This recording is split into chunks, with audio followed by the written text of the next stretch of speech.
Bonjour à toutes et à tous, il est 15 heures, donc je vous propose de commencer. Nous sommes 9 autour de la table. Stéphane Morleval n'est pas là, il a donné une procuration à Jean-Philippe Houtin. Charlotte Pimpilon a donné une procuration à Gabriel Cogent-Prigent. Donc nous avons le quorum et nous pourrons délibérer. En termes de secrétaire de séance, ça serait le tour de Gabi, si tu en es d'accord. Oui. Est-ce que le conseil est pour que Gabriel Cogent-Prigent soit la secrétaire de séance? Merci. Donc on peut commencer à dérouler l'ordre du jour. Le premier point, c'est comme d'habitude l'approbation du procès-verbal du conseil municipal du 6 février 2024. On vous a envoyé une proposition de procès-verbal. Je ne sais pas si vous avez des commentaires. Ça représente assez bien les débats, même très bien. Donc on va voter pour. Bien, merci. Donc je pense qu'on passe juste au vote. Qui approuve le procès-verbal du conseil municipal précédent? Qui vote pour? Très bien. Ce conseil est approuvé à l'unanimité. Le deuxième point qui constitue le gros morceau de ce conseil, c'est l'approbation des comptes de 2023. On commence par l'approbation des comptes de gestion. On vous a transmis un certain nombre de documents qui étaient les documents qu'on avait à disposition au moment où on a envoyé les documents. Depuis, on a reçu quelques autres documents. C'était un petit peu compliqué d'aller chercher dans les fichiers Helios et autres les valeurs qu'on pouvait retrouver dans les comptes administratifs. Mais on a fait l'exercice et on peut affirmer que les comptes de gestion et les comptes administratifs montrent bien les mêmes valeurs en termes de fonctionnement comme d'investissement. Alors, on a eu tous les comptes de gestion sauf ceux de la commune. On n'a pas eu le compte de gestion de la commune, on ne l'a pas eu à ce stade. On le regrette, on le déplore. On sait que vous n'êtes pas forcément responsable d'ailleurs, vous êtes tributaire de la transmission par ailleurs, mais on ne va certainement pas voter un compte de gestion que l'on n'a même pas vu. Donc, c'est à tout le moins une abstention. On s'est interrogé sur un vote contre, ce qu'on ne va pas faire. Voilà. Mais vous pouvez transmettre au Trésor public en amont notre regret de ne pas avoir ces comptes. On n'a ni le bilan, ni le compte de résultats, etc. On aurait d'ailleurs pu demander un report du conseil municipal sur ce point, parce que approuver des comptes administratifs sans avoir le compte de gestion de la commune, c'est un exercice quand même compliqué. Ouais. Bon. On aurait pu vous envoyer, on a reçu les comptes ce matin, donc on aurait pu vous les envoyer à midi. Ça n'aurait rien changé. C'est ce que c'est dit, et c'est pour ça que je pense que vous auriez eu un commentaire similaire si vous aviez reçu à midi une liasse de documents que vous n'auriez pas eu le temps de... Il faudra néanmoins nous les envoyer. Oui. Le compte de gestion, mais c'est... Ça fait l'objet de nombreux allers-retours, parce qu'il y a eu quelques changements dans les méthodes de présentation. Et donc, et c'est pas pour Julienne faute d'avoir appelé. Bon, très nombreuses reprises. J'ai pris la précaution de dire que le sujet pouvait être en amont. Hein. Très bien. Bon, je propose quand même qu'on passe au vote. Et j'ai bien entendu votre commentaire. Donc, qui approuve les comptes de gestion 2023 ? Si vous faites un vote différencié, on votera les comptes de gestion qui ne sont pas ceux de la commune. Si vous faites un vote global, Non, on peut faire un vote différencié, pas de problème. Donc on va commencer par la commune néanmoins, comme c'est le budget principal. Donc pour les comptes de gestion de la commune, qui vote pour? Qui s'abstient? Donc les comptes de gestion de la commune sont approuvés par 8 voix pour et 3 abstentions. Donc on passe au compte. Est-ce que vous voulez, on peut approuver tous les comptes annexes? Oui. Donc sur les comptes annexes de la commune pour les comptes de gestion 2023, qui vote pour? Merci. Donc les comptes de gestion sont approuvés à l'unanimité. On passe au point numéro 3 de l'ordre du jour. Donc c'est l'approbation des comptes administratifs. Alors, je vous rappelle qu'il y a une procédure particulière pour l'approbation des comptes administratifs et la première chose que le Conseil doit faire, c'est élire un président de séance. Et je vous propose d'élire Dominique Sichet, qui est le deuxième adjoint en charge des finances. Donc, qui vote pour le fait que Dominique Sichet sera le président de la séance? Merci. À l'unanimité.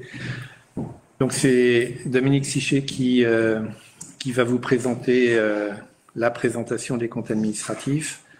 J'assisterai à cette présentation, mais je vous rappelle que je dois sortir de la salle pour le vote des différents comptes. Donc Dominique, je te passe la parole.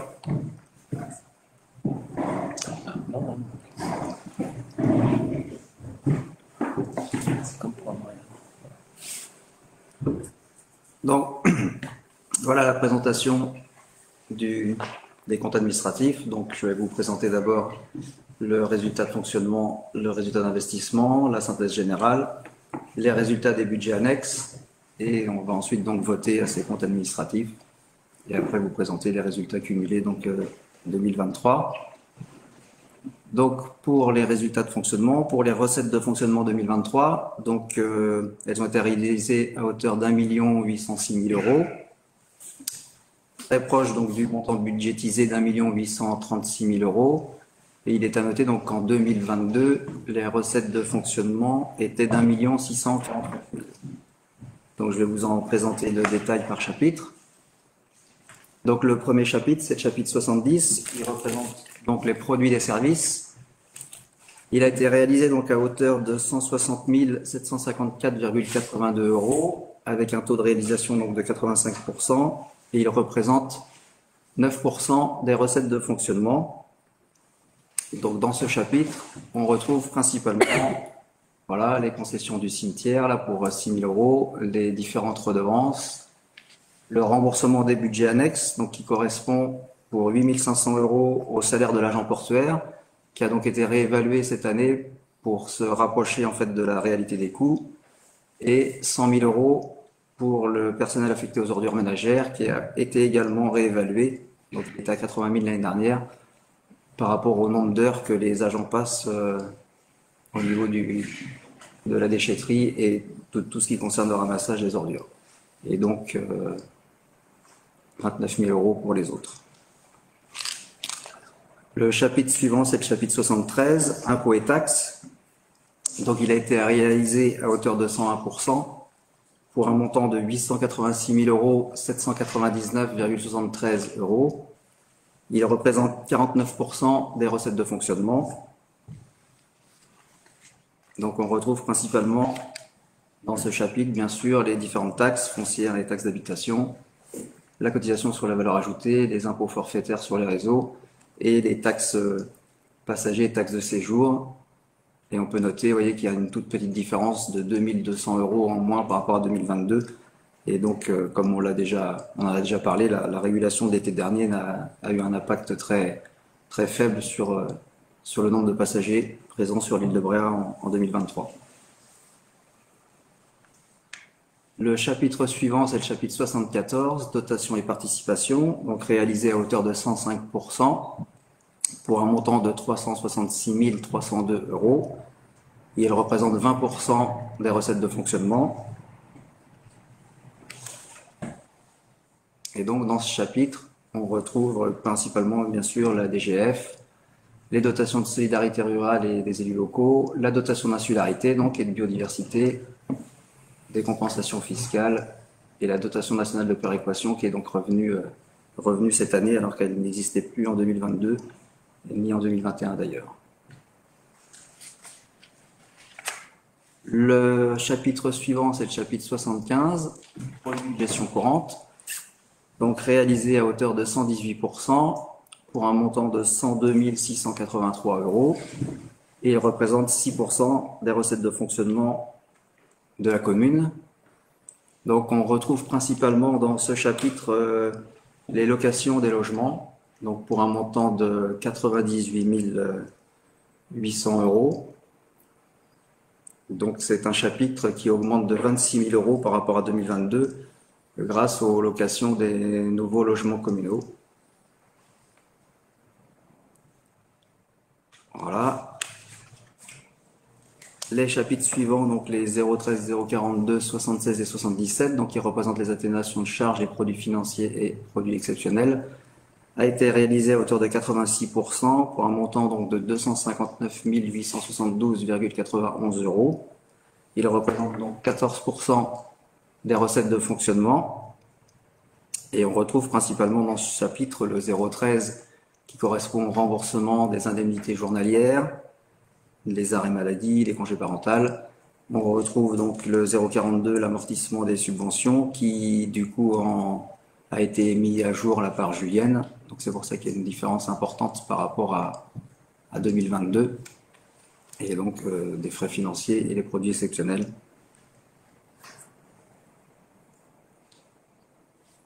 Et enfin, le chapitre suivant, donc le 002, c'est donc le résultat d'exploitation reporté, donc évidemment réalisé à 100%, qui représente 2% des recettes de fonctionnement pour un montant de 29 791,60 €. Voilà la synthèse donc des recettes de fonctionnement 2023 pour un total d'1 806 204,06 €. Et un taux de réalisation donc de 98,37% par rapport au budget primitif et décision modificative. À comparer donc avec celui de 2022 qui était d'1 520 946 €. Ensuite, les synthèses des dépenses de fonctionnement 2023. Donc, on avait prévu 1 836 000 €. On a fait des dépenses totales d'1 665 000 €. Et je vais donc vous en présenter le détail. Donc, le chapitre 011, les charges à caractère général, donc qui a été réalisé à 96,65% et donc qui est en hausse par rapport à 2022 avec plusieurs causes. Donc, le coût de l'énergie, bien sûr, et notamment l'entretien des engins, des services techniques. Le chapitre suivant, c'est le chapitre 012, donc les charges de personnel, qui a été réalisé à hauteur de 98,95%, avec hausse à nouveau des dépenses importantes par rapport à 2022. Notamment, on en avait parlé lors du dernier conseil municipal, des arrêts maladie assez importants, et puis également le taux du point d'indice qui est augmenté d'1,5%, les salaires des salariés de la commune qui ont été légèrement augmentés. Le chapitre suivant, c'est le chapitre 65, donc subventions et participation, à hauteur de 149 680,29 €, et donc réalisé à 96,57%. Voilà la synthèse des dépenses de fonctionnement 2023, donc pour un montant d'1 665 312,34 €, pour un taux de réalisation donc de 90,7% pour l'année 2023.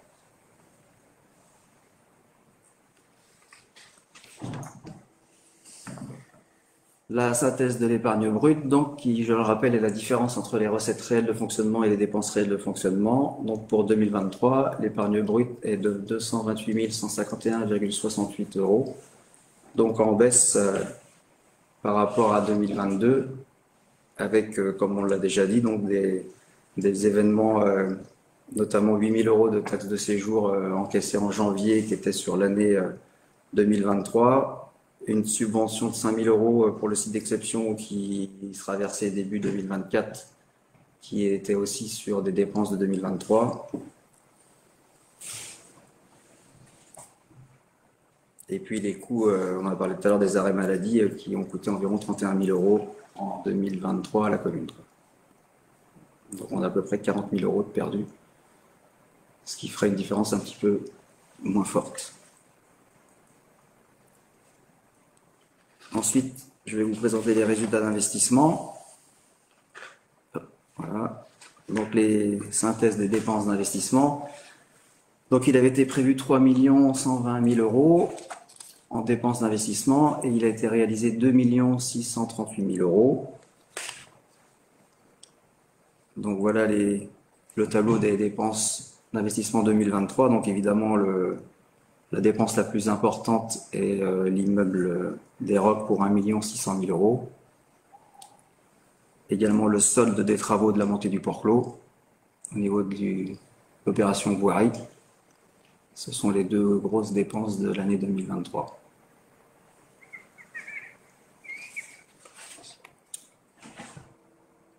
Au niveau des recettes d'investissement, il avait été prévu 3 120 000 euros. On a réalisé 2 729 000. Donc, voici une présentation du financement de l'investissement. Donc, 9% correspondent aux excédents d'investissement reportés.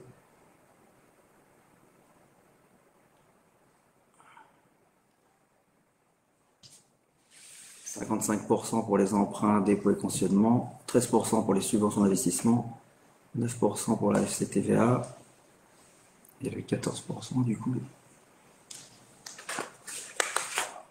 Qu'est-ce que c'est celui-là?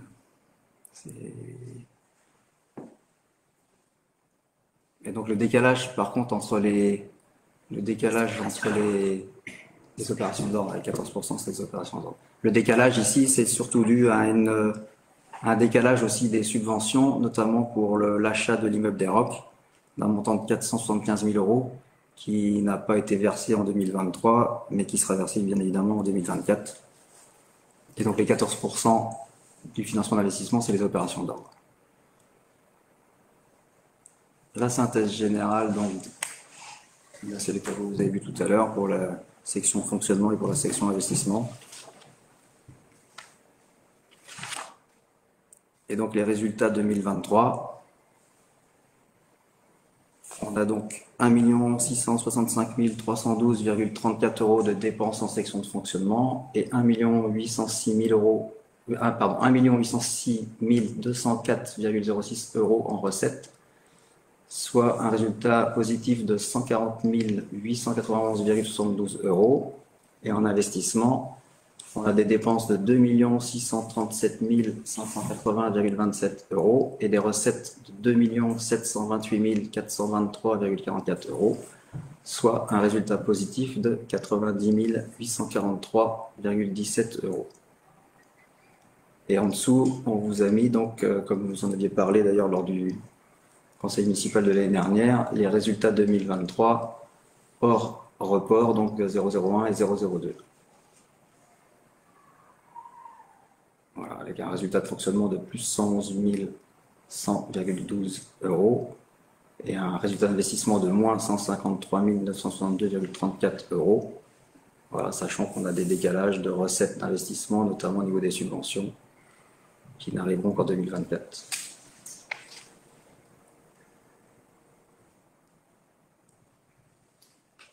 Ensuite, je vous propose... Peut-être que c'est peut-être mieux de Faire au fur et à mesure. commenter sur le budget principal avant de passer au budget annexe. Une petite remarque. Alors peut-être, alors dans ce cas-là, on fait... Oui, alors on s'était préparé, mais... La petite remarque du tout début Ouais. sur le compte du public. Ouais, c'est ça. Donc, si vous voulez bien, alors, donc avant de faire part de nos observations et questions concernant les comptes, on aura des questions et des observations détaillées. Donc, permettez-moi d'abord deux propos liminaires. Alors, le premier n'est pas entièrement de votre responsabilité, bien que la présentation que vous en faites aujourd'hui l'est. Il concerne la comptabilité publique qui, à la différence de la comptabilité commerciale pour les entreprises, ne favorise pas la transparence ni la compréhension des affaires économiques de la commune. J'en veux pour preuve la dernière page, vous ne l'avez pas encore montrée aujourd'hui, de votre présentation, la page 52. Pour celui qui s'intéresse à ces sujets, il découvrira sur cette page de synthèse que la somme des comptes de la commune plus les comptes annexes arrive à un résultat de plus de 839 000 euros et un peu plus de 1 100 000 euros en 2022. L'agrégation de ces chiffres est pour le moins trompeuse. La comptabilité publique mélange les résultats avec l'affectation des résultats. L'agrégation que vous en faites, en précisant qu'il s'agit d'un résultat global ne fait qu'ajouter à la confusion. Même si on trouve ces chiffres dans les comptes, on ne les vote pas de manière agrégée telle que vous les présentez. Bréa n'a jamais dégagé de tels résultats et cette présentation n'est pas du tout le reflet de la situation financière de la commune et elle ne nous éclaire pas non plus sur l'endettement important de la commune ni sur la baisse tout aussi importante de l'épargne brute. Et pourtant, ce sont bien deux sujets que vous avez abordés avec une certaine inquiétude dans votre présentation au dernier Conseil lors du débat d'orientation budgétaire. Et c'est ce qui m'amène à mon deuxième propos. Dans votre présentation du DOB, vous nous avez expliqué que les chiffres des réalisations 2023 étaient extraits des comptes que vous nous présentez aujourd'hui. Cependant, nous avons essayé de faire des rapprochements entre vos deux présentations par souci de compréhension, mais aucun chiffre n'est comparable. Les libellés sont souvent différents, comme les agrégats et les sous-totaux. On comprend mal donc pourquoi il faut passer autant de temps, vous comme nous, à débattre d'un document facultatif qui ne vous contraint pas, qui n'appelle pas de vote, mais surtout qui ne s'accorde pas avec les comptes que vous nous demandez de voter aujourd'hui. Voilà, c'était un propos avant de rentrer dans le détail des comptes. Alors, sur la commune, comme j'ai eu l'occasion de le dire, on n'a pas le compte de gestion, donc l'exercice est avec une course avec quand même des boulets au pied. On a eu les autres documents jeudi après-midi, ce qui laisse peu de temps pour les examiner. Je vais donc m'exprimer avec la réserve de prudence, sauf erreur ou omission de ma part, parce qu'il est possible qu'il y en ait compte tenu des conditions de préparation. Rassurez-vous, je ne vais pas commenter en détail chacun des chiffres, mais m'en tenir aux chiffres globaux, et j'irai plutôt sur les variations d'un exercice sur l'autre, plutôt que la présentation qui nous a été faite par rapport au budget qui a été voté en début d'année. Sur les chiffres bruts, les charges progressent plus vite que les produits, 12,43 contre 9,51, la progression est de 30% plus forte. Tout de suite, ce n'est pas vrai quand on élimine dans les résultats reportés qui ne sont qu'une affectation des résultats passés. On est alors en sens inverse à 12,43 contre 16,80 pour les produits. Si on regarde les charges sur lesquelles la commune a véritablement la main, c'est-à-dire les charges à caractère général, le personnel et les autres charges de gestion courante, la croissance des charges passe de 12,43 à plus de 13%, 13,37% pour être précis. Si on regarde les recettes hors résultats reportés, je l'ai dit, elles progressent de 16,8%. Mais près des 2/3 de cette hausse proviennent des opérations d'ordre exceptionnel particulièrement importantes en 2023. Hors ces opérations, la progression des recettes est de 6,24%, ce qui reste significatif, mais pas du tout de la même importance. Si je compare les charges et les produits sur lesquels la commune a directement la main, j'ai une progression des recettes de 6,24 et une progression des dépenses de 13,37. Si on effectue le même calcul avec les éléments que j'avais entre 2021 et 2023, donc sur 2 ans, ces charges progressent de 27%. Et ces produits n'augmentent que de 13,46%. Donc, les charges sur lesquelles la commune a la main ont augmenté 2 fois plus vite que ces produits. À noter que sur la même période de 2 ans, les charges de personnel ont augmenté de 25%, un quart. C'est un chiffre énorme. C'était énorme l'année dernière, c'est énorme cette année. 25% de plus de charges de personnel sur 2 exercices. Les besoins de la commune n'ont pas augmenté de 25% en plus sur 2 ans. Et je rappelle, et ça a été rappelé d'ailleurs tout à l'heure, que la part de ces charges de personnel refacturées au budget des ordures ménagères a augmenté entre-temps. Je ne connais pas la période. Ça ne change rien sur la charge du personnel du budget principal. Non. On essaie de se rapprocher de la vérité des coûts. Le budget des ordures ménagères n'a jamais pris en compte la réalité des coûts. Vous l'aviez baissé, hein? vous aviez baissé l'affectation, je crois, des charges du budget de la commune. Je crois qu'il y a eu un... Je crois. Je ne suis pas sûr. Mais 25%, c'est énorme. Alors, je ne connais pas la pérennité des opérations d'ordre exceptionnelles. Je ne sais pas si elles vont se reproduire les années futures. En général, dans les opérations d'ordre exceptionnel, il y a la part des subventions rapportées au compte de résultat. Et il y a une évolution très différenciée de ces opérations d'ordre en recettes et des amortissements en dépenses. Alors, je me demande à quoi est due cette augmentation très forte des opérations d'ordre en produits. Julien, je passe Les opérations d'ordre ont augmenté parce que l'investissement a augmenté en fait. Tout ce qui était les travaux de 2021-2022 sont amortis maintenant. Donc effectivement, comme il y a eu plus sur ces années-là, il y a eu plus d'investissements, ben maintenant il y a aussi plus d'amortissements répercutés. Dans les opérations d'ordre qui en je parle pas des amortissements. Hein. Les amortissements, eux, augmentent et c'est normal. Il y a eu des investissements au cours des années passées. Mais les opérations d'ordre qui sont en produits. Ce sont les amortissements de subventions. Les amortissements de subventions. Et là, c'est ce que je disais tout à l'heure. Je ne comprends pas qu'il y ait une différence aussi forte entre l'augmentation de ces, de ces éléments-là. L'amortissement des subventions augmente de façon très importante, alors que le montant, dotation et participation, opération d'ordre, elles augmentent de 67 000 euros d'un exercice sur l'autre, alors que les dotations amortissements augmentent de 38 000 euros. Ça veut dire, c'est un peu comme si on avait eu à un moment donné des subventions près de 2 fois du montant des amortissements, ce qui n'est pas possible. Donc je me demande à quoi c'est dû. Alors certains travaux et équipements sont amortis à partir de leur réalisation. Les subventions sont amorties à partir de leur solde, qui est parfois décalé par rapport du solde de perception. Du solde de perception. Donc ce qui veut dire que la pérennité de ces opérations d'ordre n'est pas assurée dans le temps. C'est-à-dire que cette année, on a un effet favorable en ayant plus d'opérations d'ordre en produits qu'en charge, puisque les amortissements, ils augmentent. Après, les opérations d'ordre sont forcément équivalentes. Il y a un équivalent en dépenses et en recettes, investissement, fonctionnement. Il y a toujours, que ce soit pour la partie organisation ou pour la partie subvention, il y a des... On va récupérer en investissement, ce qui... Oui, mais là, sur le compte de... sur la section de fonctionnement, on a un déséquilibre entre les deux.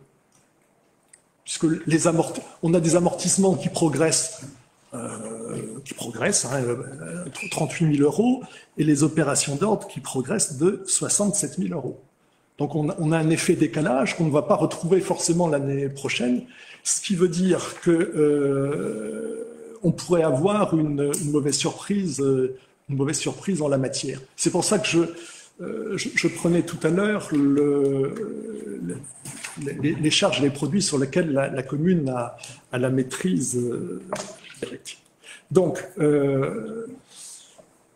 il peut y avoir un risque de se retrouver sans volonté de dépenser plus, avec une augmentation des amortissements à un moment donné qui ne soit pas compensée par une opération des subventions. Et dans ce cadre-là, le compte, la section de fonctionnement pourrait être en difficulté. Alors, je ne le souhaite pas évidemment, mais il y a un risque et ça masque quand même un certain nombre de choses, puisqu'il y a plus de 30 000 euros il y a 30 000 euros d'écart en plus en opération d'ordre, en amortissement de subvention qu'il y a en dotation aux amortissements. Une autre remarque, et ça vous allez pouvoir me rassurer, il ne faudrait pas non plus nous rassurer que le produit de la surtaxe sur les résidences secondaires, qui va augmenter les recettes en 2024, on imagine, masque une évolution qui pourrait devenir préoccupante, c'est ce que je viens d'évoquer, mais vous nous avez indiqué qu'elle devrait servir à financer l'achat de l'immeuble des Rocs, au moins, ça ne sera peut-être pas suffisant, mais ça sera au moins affecté à ça. Il a été dit que l'excédent de l'ensemble des recettes sur l'ensemble des dépenses, hors résultat reporté au titre de l'année 2023, est d'environ 111 000 €, ça apparaît à l'écran. Il progresse par rapport à l'année dernière, il faut le souligner, mais c'est un chiffre qui fluctue. Il faut probablement considérer qu'une moyenne autour de 100 000 € est un chiffre raisonnable pour le futur. On a pu, au cours des années précédentes, considérer qu'il évoluait entre 100 000 et 200 000 €. L'année dernière, il était plutôt aux alentours de 50 à 60 000 €. Cette année, 100 000 €. Il faut en tenir compte pour les investissements futurs. Et puis, au-delà de ces chiffres, une réflexion plus générale, et ça a été présenté à l'instant, la part des recettes de loyer devient significative dans les recettes de la commune. Il y a les loyers de la maison du Bois-Réva et de l'école du Bas, ceux de Garen-en-Traou. Il y a les loyers de la Citadelle, d'une partie de la maison du Port-Clos, et dans le futur, ceux d'une partie des Rocs qui vont arriver.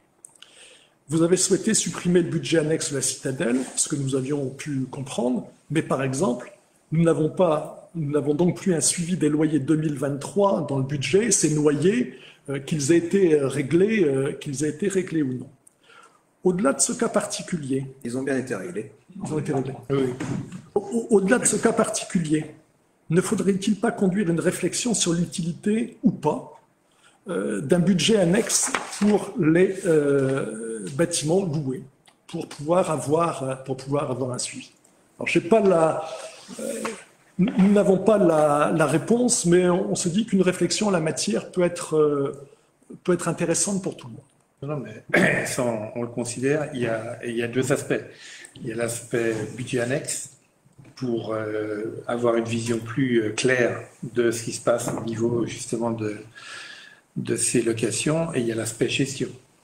Et on envisage de mieux gérer toutes ces recettes qui commencent à être importantes. Hein. On va dépasser largement les 100 000 € Oui. l'année prochaine. Elles vont augmenter. Elles vont augmenter. Et donc ça fait partie des réflexions, tant sur l'aspect gestion et justement pouvoir vous donner des détails sur cette année, la Citadelle, il n'y a eu aucun problème. Citadelle est un exemple. Oui. Mais même pouvoir vous donner des détails sur des impayés, si on a des impayés demain, parce que ça fait partie aussi des risques pour la commune, que d'améliorer la gestion. Donc c'est quelque chose qu'on est en réflexion actuellement. Dominique aurait pu ajouter tout à l'heure, et on en avait parlé, qu'il n'y a pas de comptabilité analytique en comptabilité communale.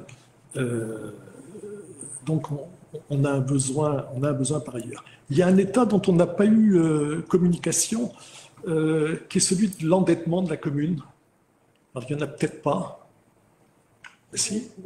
Comment dire, Au 31 décembre, je pense que c'est un état qui est à communiquer au conseil municipal. D'accord, mais ça sera pour 2024 en fait, pour l'intégration les débuts de remboursement.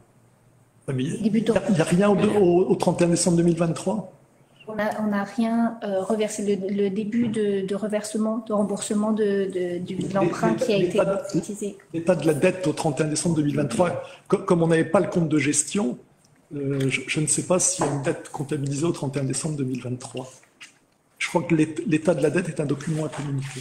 Et on n'a pas eu.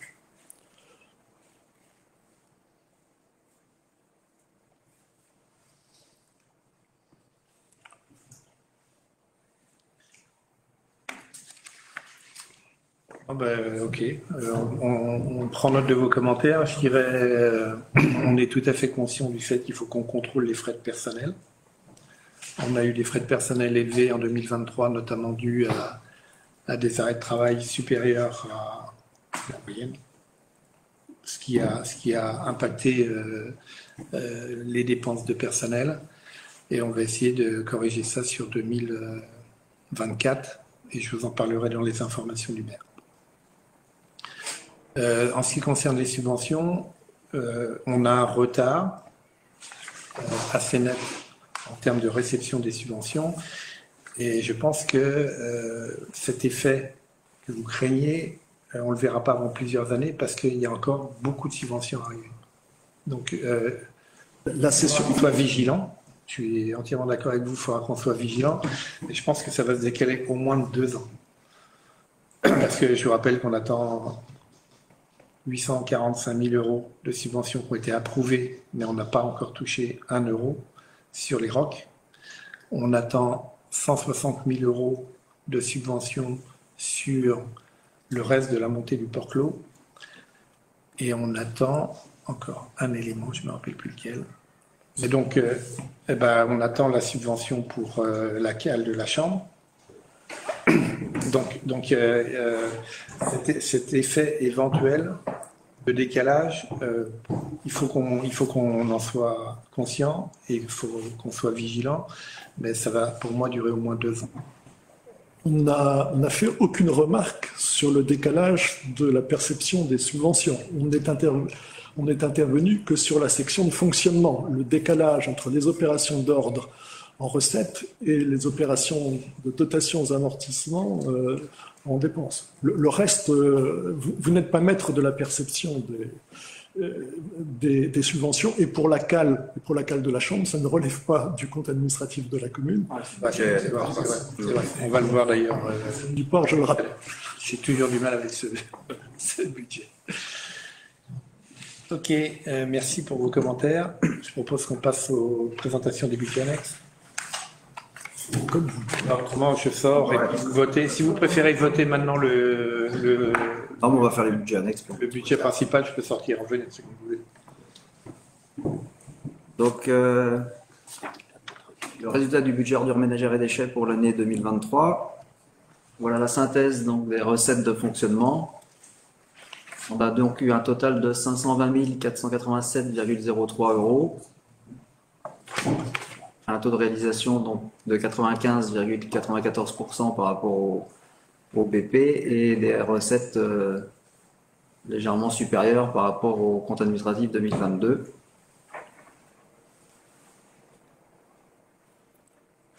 Au niveau des dépenses de fonctionnement,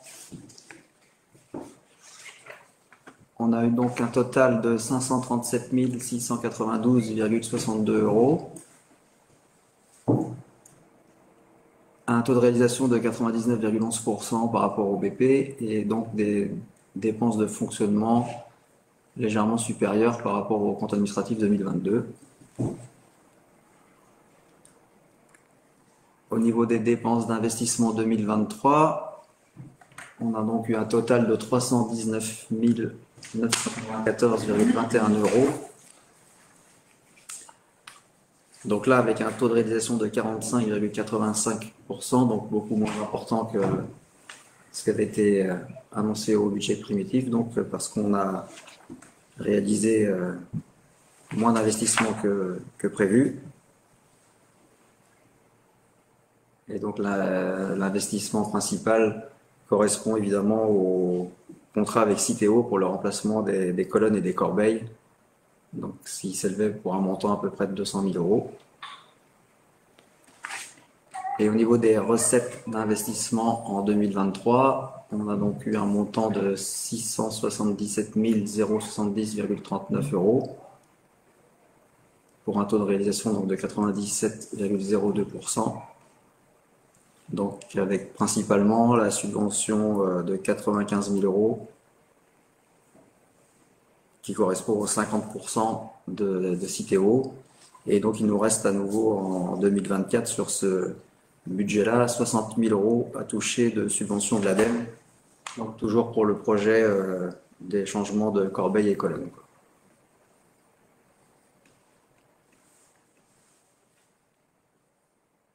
Le résultat 2023 du budget ordures ménagères et déchets pour les comptes administratifs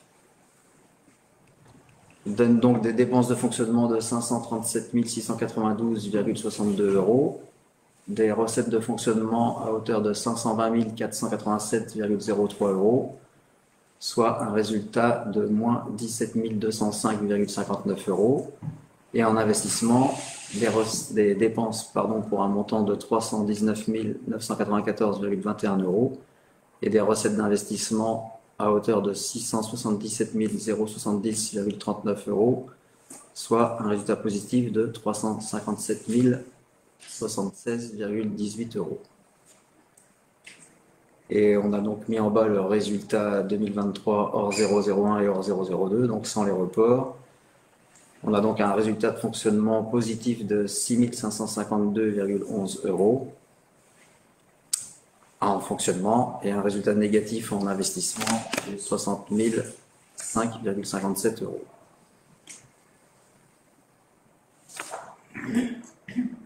Est-ce que vous avez des commentaires sur le budget ordures ménagères et déchets? Oui, avant un commentaire, j'ai deux questions. La première, pourquoi le montant des produits et services est-il divisé par 3, passant de 48 761 euros en 2022 à 15 000 en 2023?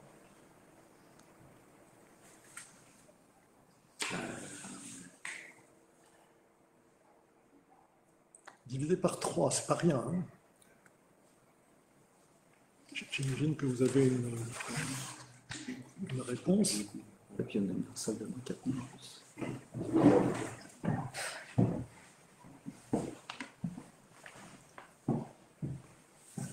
y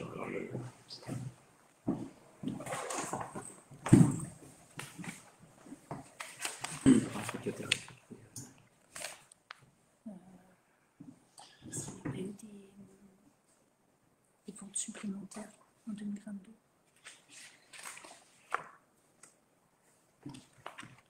Il faut qu'on creuse pour vous donner la bonne réponse. J'ai un doute sur la réponse. C'est un montant très significatif, ça aurait été quelque... Oui, je suis d'accord avec vous, mais je pense qu'il y avait eu un événement exceptionnel en 2020. C'est 30 000 euros. C'est 30 000 euros qui représentent une somme significative. J'ai une deuxième question. Alors que le taux de la taxe sur les ordures ménagères est stable, et celui de la taxe sur les passagers, je l'ai lu dans un document que vous avez passé, est stable également, pourquoi les impôts et taxes augmentent de 9,81% entre les deux exercices? Les bases augmenteraient de 9,81%, ça me paraît... Les bases ont augmenté de 7%. Combien? 7%. Les bases ont augmenté de 7%. Et après, Après, il peut y avoir quelque chose. et puis après, on a eu une petite variation sur le nombre de... sur la population qui explique pour moi les 2 autres pourcents. Parce que ça paraît énorme, une augmentation une année des bases de 7%. Si, c'était ça les Il y a une réévaluation des bases très forte parce que c'est... Il y a eu une révélation très forte en 2023. C'est jamais arrivé. Ok. Et on voyait aussi au niveau du budget principal sur les impôts et taxes. Pas aussi fort que ça. Je crois que c'était justement, si on reprend, c'est 7%. Là, on est à 9, on est à près de 10%. Bien. Donc, les produits, bien compte tenu de cette évolution des produits et services, ils augmentent de 6,31%. Les charges, hors le déficit d'exploitation reporté, et on est d'accord qu'on ne le prend pas, elles progressent de 12,60. 6,31 d'un côté, 12,60 de l'autre, un rapport de 1 à 2. Des trois grandes masses qui composent les charges à caractère général, le personnel et les amortissements, ce sont les charges de personnel qui augmentent le plus, 24%. Parce qu'on avait pris ces charges de personnel sur le budget annexe, et je veux absolument qu'on revienne à la vérité des coûts. Ça a toujours été, de ce que j'ai compris, dans le passé, une variable d'ajustement. Il faut qu'on... Ah non. Ah non. Et si vous dites, et oui, effectivement... Dans votre passé, pas dans le mien. Non. Là, oui, les charges, on voit bien que les charges de personnel de 80 000, elles passent à 100 000. Je pense que cette année, si on fait la vérité des coûts, on va augmenter les charges de personnel. Alors, Donc oui, les charges de personnel, je sais, elles augmentent de 20%. Hein. Ça, c'est... ce qui veut dire que l'excédent qui a été présenté de l'exercice, c'est 6 500. C'était 33 000 euros l'an dernier. Donc, il a été divisé par 5. L'excédent au titre de l'exercice 2022 est 33 000. Il est de 6 500 cette année. Si on avait pris le même montant pour le personnel, l'excédent aurait été de 26 000 au lieu de 33 000. Peut-être, mais et peut-être qu'il aurait été meilleur si les recettes dont j'attends l'explication. Vous avez trouvé l'explication de la différence? Non? Non, il faudra les Il faudra qu'on vous la passe. Surtout 2022. On a déjà eu l'occasion de l'indiquer et de le regretter au moment du débat d'orientation budgétaire par la voix de Dominique. Les travaux prévus dans ce budget n'ont pas été réalisés.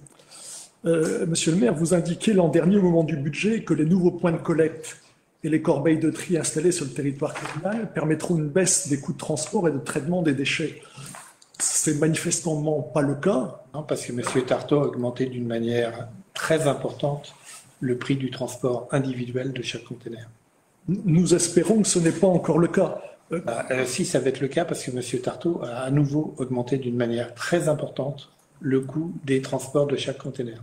Quand je dis 1er janvier 2024. Quand je dis nous espérons que ce n'est pas encore le cas, je parlais que la baisse des coûts de transport et de déchets que vous évoquiez l'an dernier au moment du budget se réalise. Il y a trois grandes masses. Alors, les coûts du transport ont peut-être augmenté, mais les trois grandes masses qui composent les charges, charges à caractère général, personnel et amortissement, c'est le personnel qui augmente le plus. Hein. Si mes calculs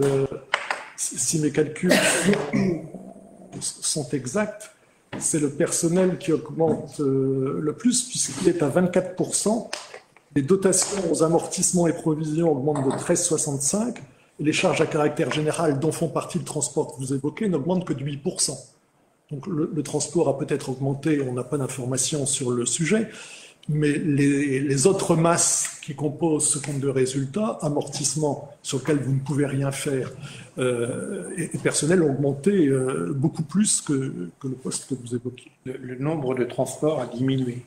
Comment ? Le nombre de transports maritimes a diminué grâce au fait qu'on utilise un compacteur et donc on optimise, on va dire, le transport, on réduit le nombre de transports. Mais en réduisant le nombre de transports, parce que le prix unitaire de chaque transport a augmenté d'une manière significative, à l'arrivée, on a une petite augmentation du coût des transports et du coût des transports de déchets. Donc toute l'amélioration qu'on apporte parce qu'on a investi dans un compacteur et qu'on diminue le nombre de transports est absorbée, on va dire, par une augmentation du coût individuel. Et ça va se reproduire en 2024, vu qu'on a eu une lettre qui nous annonce des augmentations encore très significatives. Donc nous, notre objectif, c'est de trouver les moyens de réduire le nombre de transports pour réussir à absorber ces augmentations sur chaque transport. J'entends ce que vous dites. Je répète que l'augmentation des charges est due, alors de manière presque étonnamment égale, aux alentours de 19 000 euros pour les charges à caractère général, le personnel et les dotations aux amortissements.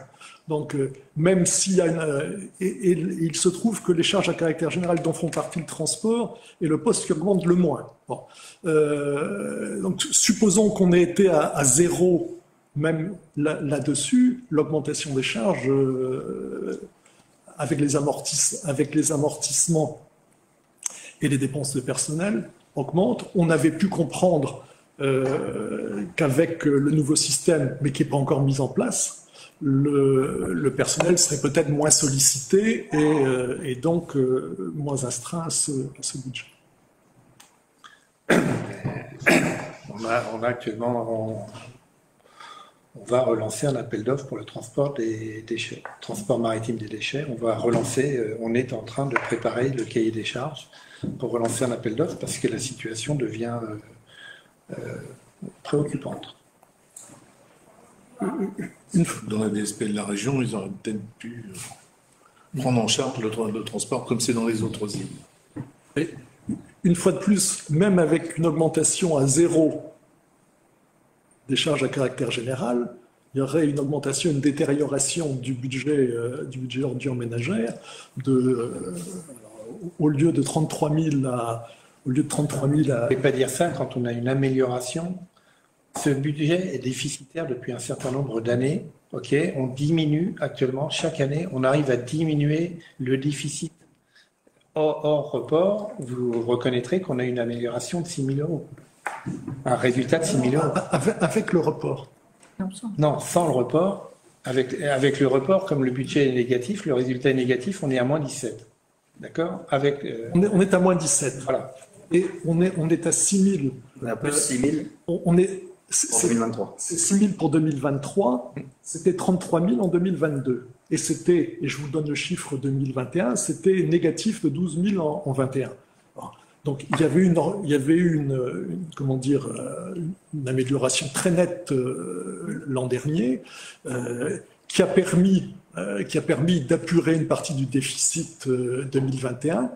Le résultat 2023 est juste au titre de l'exercice au niveau de la ligne de flottaison. Et ce que l'on souligne, c'est qu'il y a un risque à ce qu'il devienne négatif. Ce que je regrette personnellement, vous dites que la dotation d'amortissement a augmenté, ce qui était vrai, vu qu'on a commencé en 2023 à amortir le compacteur. Le compacteur était censé justement apporter une amélioration à l'opération, notamment en diminuant le nombre de passages, le nombre de transports. On a cette augmentation de la dotation d'amortissement, bien évidemment, que j'espérais compenser par une diminution justement des charges générales. La diminution des charges générales, on ne la voit pas vu on subit des augmentations nettement supérieures à l'inflation et à ce genre on va dire, de ratio habituel. Et quelque part, c'est là où on peut considérer qu'on a un problème. On essaye d'améliorer le système pour diminuer les coûts et finalement l'amélioration, elle est prise par un partenaire extérieur, on va dire. Je sais pas, nous n'avons pas le détail des coûts au niveau... On pourra vous le donner. Vous verrez, on diminue notablement le nombre de transports, mais ça ne diminue pas le coût global.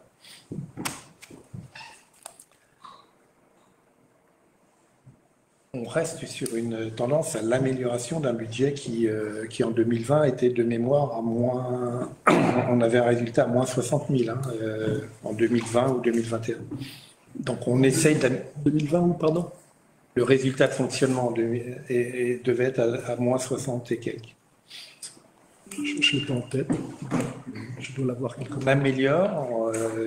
Moi, je suis déçu parce que je pense que grâce aux investissements qu'on a déjà faits, on aurait dû mieux améliorer plus. Mais on n'est pas sur une tendance à la dégradation significative. On diminue encore le résultat. Je vais vérifier, mais je pense qu'on était à moins 60. Mais on ne parlerait pas d'évolution du 6552 là, si la question que j'ai posée, le montant des produits et services était stable par rapport à l'an dernier. Il faut que vous répondiez. Je pense que c'est un truc exceptionnel. Mais c'est un sujet qu'on n'aurait même pas abordé. ok. Le budget suivant, le budget eau et assainissement. Au titre de 2020, il était négatif, au titre de l'année, de 26 500. Ouais, de l'année, avec le report. Comment? Et il n'y avait Le pas. report, il était encore plus négatif que ça. Le montant était de 45 000 négatifs. Donc les 26, c'était moins 70. C'est bien ça? Le 26, c'est le résultat au titre de l'année 2020. Oui, c'est un report de moins 45. Non. C'était 45, dont 26. Ah, d'accord. D'accord.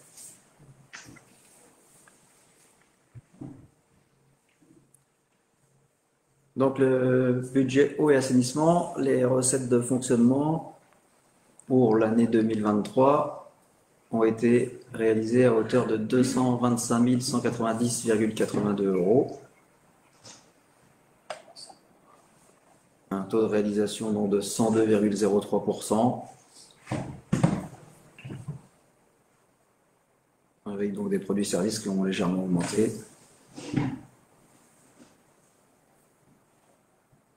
Pour les dépenses de fonctionnement, elles ont été réalisées à hauteur de 188 967,66 € pour l'année 2023 et un taux de réalisation donc de 85,62%.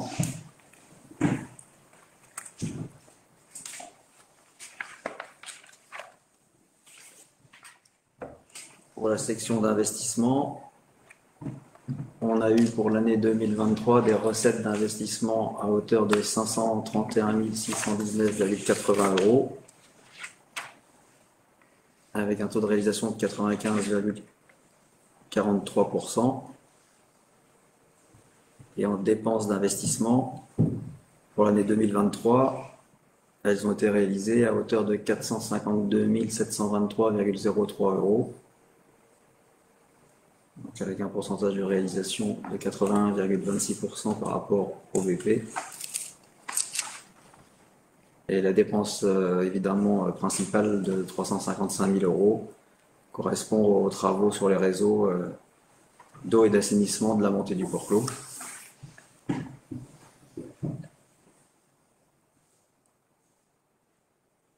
Les résultats 2023 pour le budget eau et assainissement.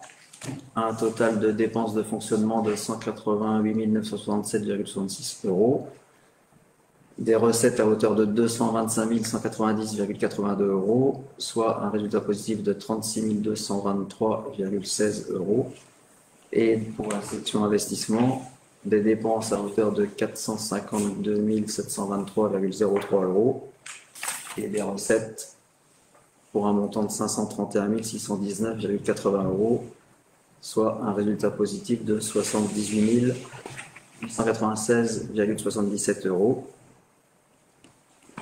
Et donc le résultat 2023 hors report 001 et 002 pour la section de fonctionnement présente un résultat positif de 11 423,16 € et pour la section investissement un résultat négatif de 268 436,82 €.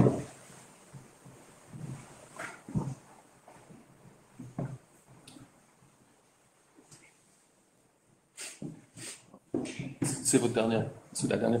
Oui, alors donc le budget, donc eau et assainissement, donc les comptes de fonctionnement. Moi, je me concentre uniquement sur les comptes de fonctionnement. Je pense que c'est dans l'intérêt général. Donc, elles font apparaître, vous l'avez mis à l'écran là à l'instant, page 43, un excédent de l'exercice de 11 423 €. Voilà.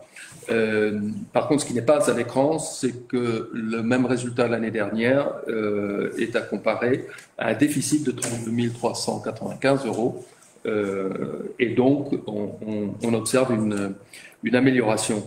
Mais cette amélioration, elle est notamment due à une baisse importante des achats externes de 22%, dont l'achat d'eau qui baisse de 26% par rapport au crédit ouvert. Alors, nous savons que le prix de l'eau n'a pas baissé et il est peu probable que la consommation d'eau ait baissé dans des proportions aussi importantes.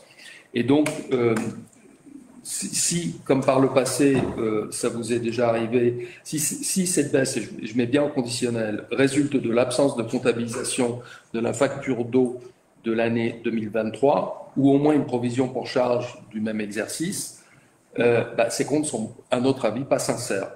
Et donc, si c'est bien ce qui s'est passé, vous comprendrez que, comme par le passé, on aura du mal à voter en faveur de ce budget. Non, ça, on en a déjà discuté plusieurs fois. Il y a une grosse différence par rapport à l'année dernière, parce que je me rappelle que l'année dernière, justement, il y avait eu un problème de prise en compte de 2 années, deux fois. Voilà.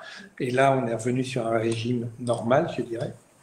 Et on a acheté l'eau correspondant à la consommation d'une année. Alors après, on est toujours à la merci des facturations de 2 années sur une, mais là, je pense que les comptes sont sincères et ils correspondent à la réalité de notre consommation. Les variations qu'on a pu avoir dans le passé, et je me rappelle très bien qu'en 2020, vous étiez encore plus inquiet que ce budget pourrait être structurellement déficitaire de ce que nous, on analyse. On est dans une situation, je dirais, courante. Et on n'a pas oublié de prendre en compte la consommation de l'année 2023. Il y a un décalage systématique. Et des fois, justement, ils font des rattrapages et puis après, ils les réenlèvent. Mais pour moi, on est dans un régime, je dirais, courant. Et on dégage un tout petit résultat. Mais c'est normal parce qu'on n'est pas là pour en fonctionnement sur un budget d'eau pour dégager un gros résultat. Donc moi, je pense que, les comptes sont sincères et 2, ils correspondent à la réalité de la situation qu'on vit. Alors, je peux poser la question autrement, puisque nous, on n'a pas accès à ces détails. Quand vous prenez la facture, ce qu'on a payé en eau, l'achat d'eau, ce qui est dans le compte... alors là, par contre, on a le compte de gestion de l'eau. Donc, il y a une ligne achat d'eau. Et il y a 30, je ne sais plus combien, 36 000 et quelque chose d'euros. Comme vous faites juste un calcul d'une règle de 3 en regardant le volume qui a été acheté, le prix que vous payez au mètre cube, donc que vous connaissez aussi, vous arrivez à ce chiffre-là, ou est-ce que c'est 0,7 entre 2 bornes, c'est-à-dire 1er janvier, 31 décembre hein. C'est 0,7 € du mètre cube. L'achat de l'eau que l'on paye. Et il y a une convention qui nous lie avec...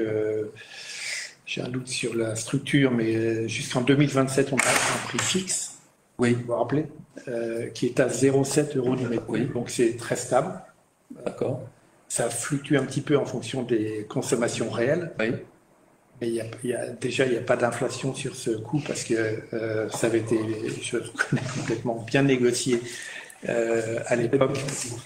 Mais ça a été bien négocié, donc on est sur ce sujet, je dirais, tranquille jusqu'en 2027. Et donc, je vous dis ça de mémoire, de tête, mais on a acheté 50 et quelques mille euros mètres cubes d'eau à 0,7. On arrive à 35. On arrive au 35, 36. Donc c'est l'année précédente, c'est les 50 000 de l'année précédente qui sont il y a toujours une anomalie, enfin, ou qui sont un coût qui... Il y avait eu une double facturation qui avait été renlevée après. Je me rappelle. D'accord, donc c'est une explication. Donc c'est pour ça que j'avais tout mis au conditionnel, parce qu'on ne pouvait pas savoir. Non, je pense que là, on est en régime régulier. On va rester en régime régulier sur les achats d'eau. Et après, on va avoir le résultat de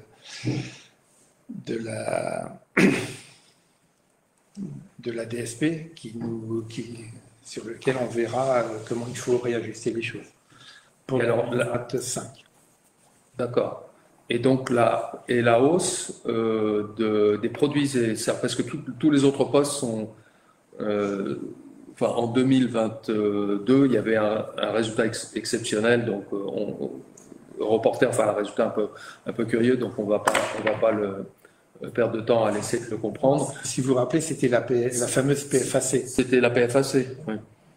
Mais la première ligne, donc les produits des services, augmente un petit peu. C'est lié c'est le prix de l'eau refacturée, oui, principalement, ou c'est le volume? C'est la combinaison des deux. La combinaison des deux. On a voté pour l'année 2023. Je dis ça de mémoire, une augmentation des tarifs de 3 à 3%. Ah oui, 3. On l'a voté retrouvé là. D'accord, c'est ça. Ok. Et on a une consommation relativement stable actuellement. D'accord.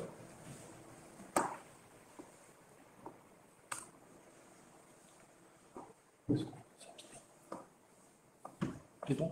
C'est bon, pardon, excusez-moi. Ben, je crois qu'on va passer au vote.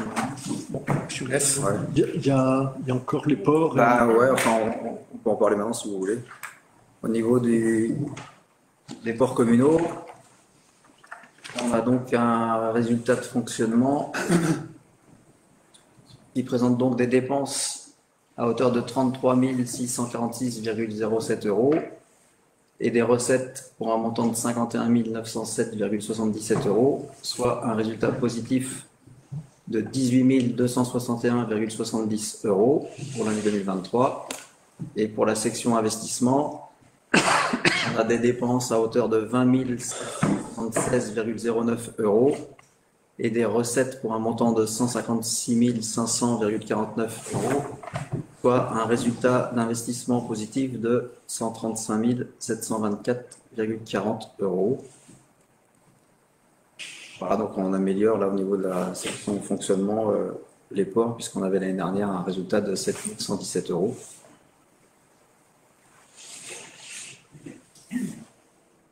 Donc là, on a un résultat pour l'année de 11 000 euros positif.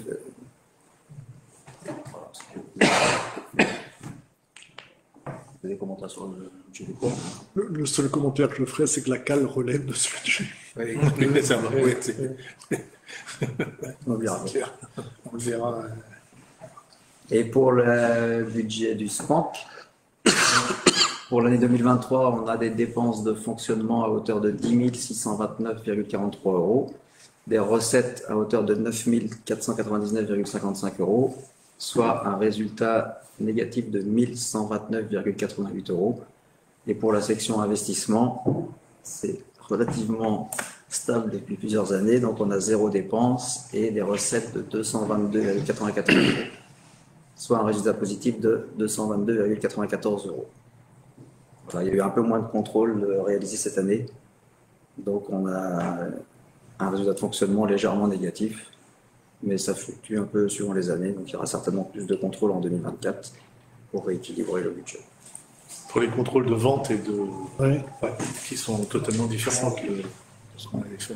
C'est un budget annexe qui est très petit, mais qui est un peu comme le Scotch Capitaine Haddock, qui est toujours un sujet de préoccupation. Les produits ont quand même baissé de 17%, ce qui n'est pas rien. Alors, il peut y avoir, j'imagine qu'il y a moins de ventes, mais les charges ont augmenté de près de 10%. Alors c'est un résultat qui est négatif au titre de l'année, puisqu'il y avait un résultat positif l'an dernier de 2170 contre 566 positifs en 2022. Et avant 2020, on avait eu plusieurs années négatives. Donc, ça, c'est pas une nouveauté. Vous aviez proposé de réformer le système de paiement des prestations de ce service. Nous l'avons approuvé. On a approuvé aussi les augmentations de tarifs, encore récemment. C'est un petit budget, mais on a toujours une difficulté à l'équilibrer et il ne faudrait pas laisser ce déficit se pérenniser, quoi. Donc, s'il faut augmenter les tarifs, il faudra les augmenter. Il faut en fait, comme on a changé le système pour justement mixer. Oui, mais normalement, avec un système. Non, mais ce qu'on a analysé, c'est que ce sont les contrôles, on va dire, d'achat, de vente et les contrôles exceptionnels qui ont beaucoup baissé cette année. Donc, il faut qu'on vérifie si sur 2024, on a le même phénomène, auquel cas, on n'aura pas vraiment le choix que de réaugmenter les tarifs de contrôle annuels, on va dire. Mais comme on a eu peu de contrôles particuliers et ponctuels cette année, l'année dernière, pardon, on peut espérer qu'on en aura plus cette année. Donc, on va observer les choses cette année pour voir si On va se regarder dans des coûts qui sont relativement bas, enfin, qui sont pas élevés, pas trop élevés. Oui, je sais. Quand tu regardes dans d'autres communes, c'est... Je vous laisse pour les votes.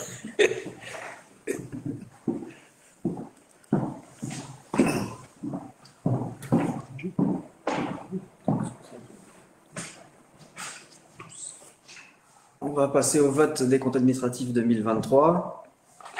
Donc, pour le budget principal de la commune, la section de fonctionnement présente les résultats suivants. Les dépenses ont été réalisées à hauteur d'1 665 312,34 €. Les recettes à hauteur d'1 806 204,06 €, soit un résultat positif de 140 891,72 €. La section investissement présente les résultats suivants pour l'année 2023. Les dépenses ont été réalisées à concurrence de 2 637 580,27 €. Les recettes à hauteur de 2 728 423,44 €, soit un résultat positif de 90 843,17 €. Je vous propose donc de passer au vote de ces résultats. Qui vote pour? Donc ces résultats sont votés à l'unanimité. Et donc l'affectation de ces excédents fera l'objet d'une résolution au prochain conseil municipal. Le budget suivant, le budget annexe, donc ordures ménagères et déchets. La section de fonctionnement présente les résultats suivants pour l'année 2023. Les dépenses ont été réalisées à concurrence de 537 692,62 €. Les recettes à hauteur de 520 487,03 €, soit un résultat négatif de 17 205,59 €. La section d'investissement présente les résultats suivants pour l'année 2023. Les dépenses ont été réalisées à concurrence de 319 994,21 € et les recettes à hauteur de 677 070,39 €, soit un résultat positif de 357 076,18 €. Je vous propose de passer au vote pour le budget ordures ménagères et déchets. Qui vote pour? Qui s'abstient? Donc ce budget est voté par 7 voix pour et 3 abstentions. Pour le budget suivant, le budget eau et assainissement, la section de fonctionnement présente les résultats pour l'année 2023. Des dépenses réalisées à concurrence de 188 967,66 €. Des recettes pour 225 190,82 €, soit un résultat positif de 36 223,16 €. La section d'investissement présente les résultats suivants pour l'année 2023. Des dépenses à hauteur de 452 723,03 €. Des recettes pour un montant de 531 619,80 €, soit un résultat positif de 78 896,77 €. Je vous propose de voter pour ce budget. Qui vote pour? Donc ce budget est voté à l'unanimité. Le budget suivant, le budget des ports communaux. La section de fonctionnement présente les résultats suivants pour l'année 2023. Des dépenses à hauteur de 33 646,07 €. Des recettes pour un montant de 51 907,77 €, soit un résultat positif de 18 261,70 €. La section investissement présente les résultats suivants pour l'année 2023. Des dépenses à hauteur de 20 776,09 €. Des recettes à hauteur de 156 500,49 €, soit un résultat positif de 135 724,40 €. Je vous propose de passer au vote de ce budget donc ports communaux. Qui vote pour? Ce budget est adopté à l'unanimité. Et enfin, le budget annexe du SPANC. Donc, la section de fonctionnement présente les résultats suivants pour l'année 2023. Des dépenses à hauteur de 10 629,43 €. des recettes pour un montant de 9 499,55 €, soit un résultat négatif de 1 129,88 €. Pour la section investissement, les résultats pour l'année 2023 sont les suivants: des dépenses à hauteur de 0 et des recettes pour un montant de 222,94 €, soit un résultat positif de 222,94 €. Qui vote pour ce budget? Ce budget est adopté à l'unanimité. On peut faire rentrer M. le maire.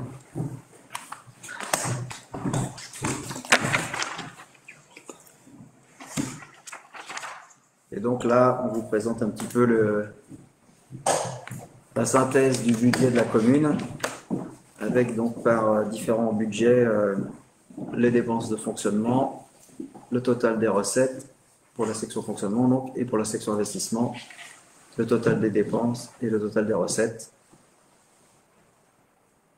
Ce qui donne donc un total pour l'ensemble des budgets d'un peu plus de 2 400 000 € pour les dépenses, de 2 600 000 € pour les recettes, et au niveau investissement, des dépenses d'investissement d'un peu plus de 3 400 000 et des recettes d'investissement d'un peu plus de 4 millions.